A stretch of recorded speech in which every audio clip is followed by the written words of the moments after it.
Hi everyone, welcome to the Comic Wall. I'm the Outcast Angel, and today I'm going to be discussing issue 5 of Evolution by Skybound and Image. Now, I apologize that I'm getting this video out a little late. In all honesty, I needed to go back to issue 1 to really reread everything and kind of just cement my understanding of the story, because getting up to issue 5, I hadn't really tried rereading, and I was very confused. So I figured before I did a video, I had to really go back and study everything and just understand it a little better. I mean, it's a great story. It's going pretty far, and I'm excited to see where it's going. But I got a little lost, and I'm usually a good reader, so at least now I can discuss it and understand it a little better with you guys. So, what happened last time?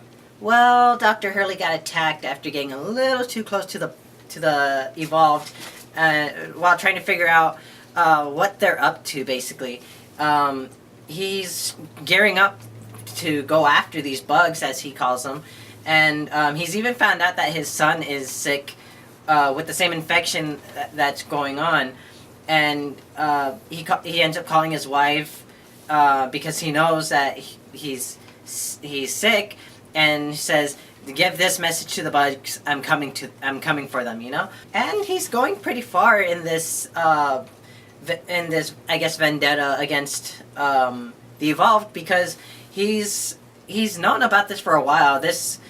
We're barely 5 issues in, but this thing has been going on for almost.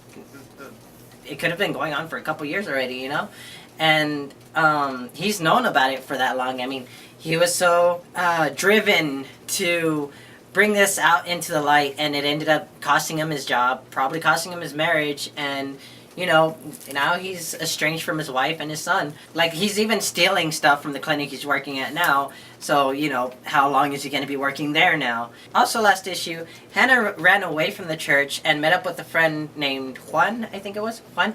And she's telling him that, something's wrong. She told him about the German that came into the church, and he was all disfigured and everything and killed himself. And how he was taken, and one of the things that one of the things I had to really go back and look is that she wants to go to a place called Gutenberg or something like that. I'm probably getting the name wrong, but she heard that name of that town from one of these people that came to pick up the body of the German in the dead of night at the church, and he said, "This one's pretty far from Gutenberg," or whatever the town is. And so she's pretty wound up trying to figure out why he came there and why they took him, and also why this is happening to her as well. We even got to see how she ended up at the church, because turns out she was at a party a few years ago. And even then, we see how far back this went, because she was at a party a few years ago with a friend, and her friend got killed by the Evolved, which were screaming the name Progresses. I'm not sure how to really pronounce that. And that's the first we hear of that word, because we got to see the first of that word in Issue 1 or issue 2? Issue 1 or... No, issue 1. Because that's what the German said. And so, it took a toll on her mentally, to where she was wandering around the streets, and the people from the church found her and took her in.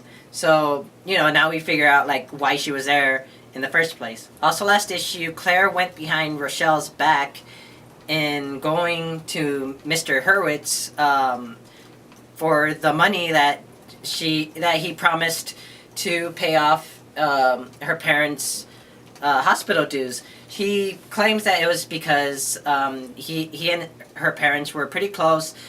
He helped them get started with their film business, but a loan that he wanted to be a gift, they refused it as a gift, and they wanted it to be a loan for them to pay off, in which, you know, he didn't feel right about it. So that's why, now that I'm pretty sure they're dead, that he wants to take care of that for them. So yeah, I'm pretty concerned about how long Claire's going to be able to keep this from Rochelle, because yeah, secrets don't last very long. Now back to this issue. Dr. Hurley goes back to work in the morning, and there's police all over the place because of the break-in, because he stole stuff from his clinic. And the police are talking, saying, you know, it's junkies, it's common sense, but they say that the Dr. Setia, or Setia, thinks otherwise, and that's where he's getting in trouble, because she's been pretty, I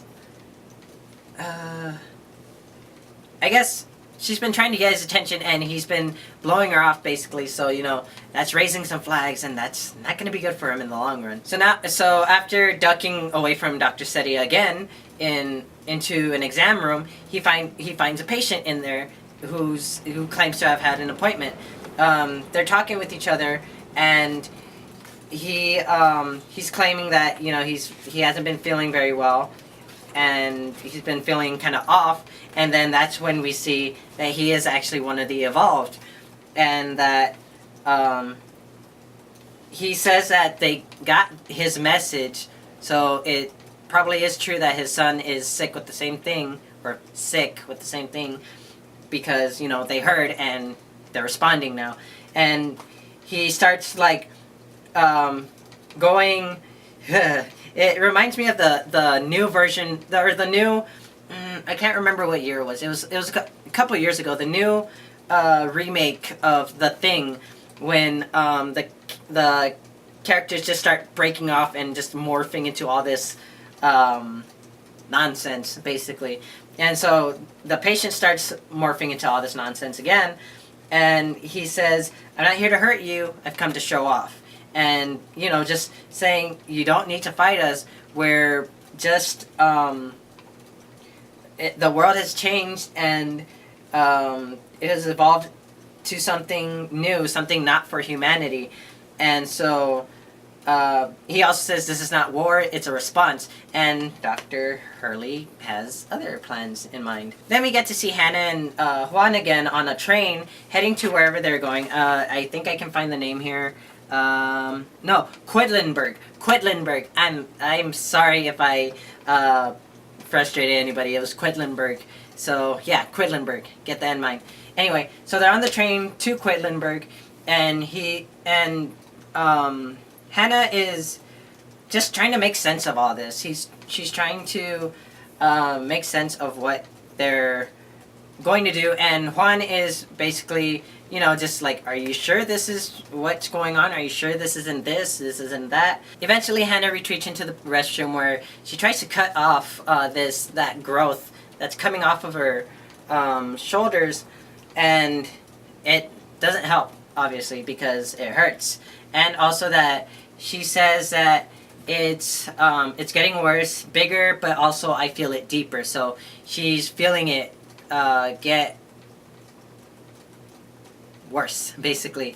And I mean, it sucks, because, you know, she doesn't know what's going on, and Juan thinks that she's trying to kill herself, but no, he manages to get in and I guess talk some sense into her. Then we get thrown back to Claire and Rochelle, they're trying their best to sell whatever is left from Claire's parents' film business, and you know, she's trying just to inch a little further. Claire's trying to inch a little further on, you know, maybe accepting the money from Mr. Hurwitz, but Rochelle's having none of it, and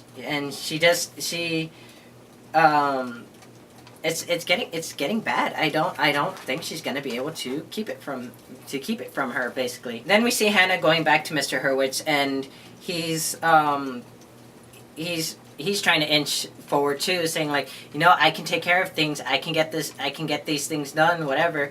And he even mentions how, like, what was it?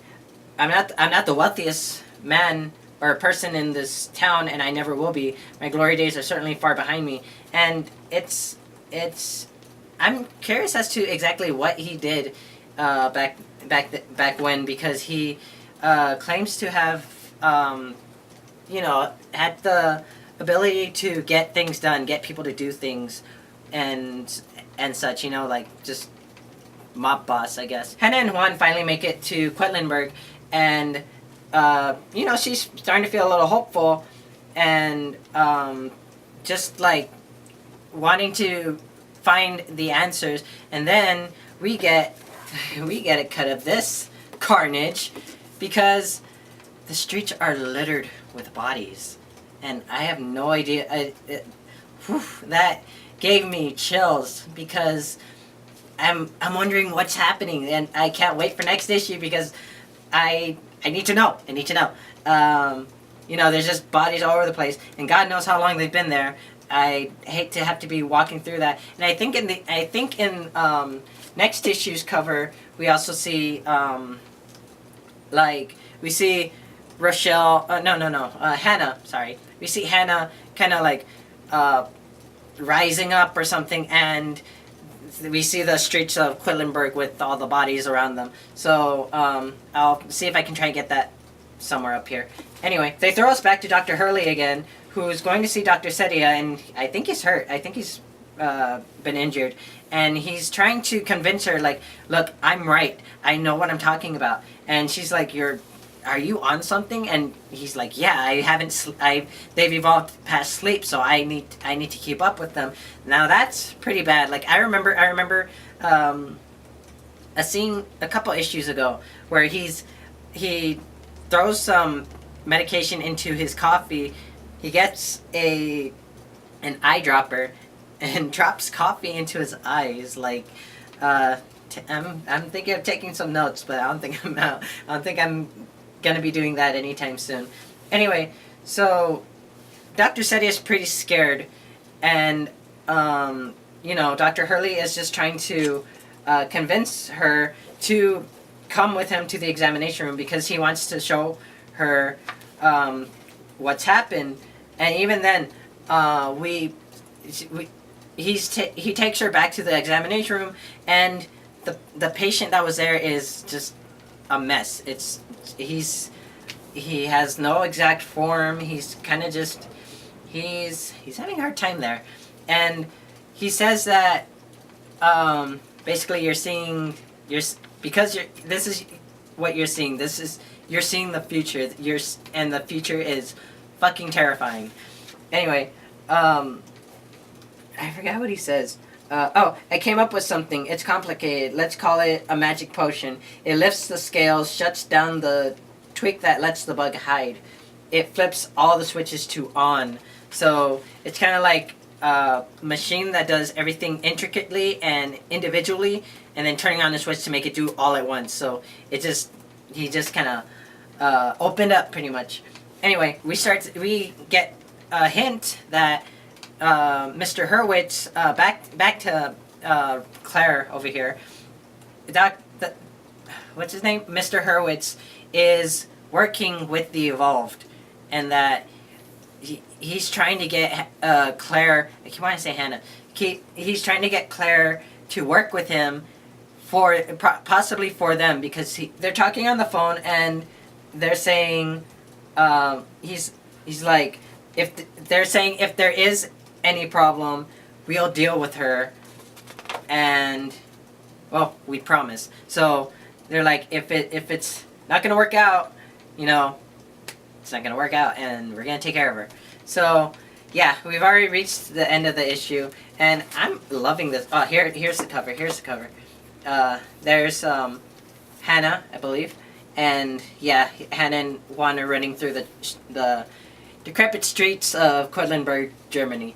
And so yeah, it's getting interesting, and I'm glad I went back to read it. Like, if you guys are getting a little I guess sidetracked, or just you guys aren't feeling as well, go back and reread from issue 1, you guys will get, I guess, a little more clarity as to what's going on, because I did, and I understand everything. I understand everything now.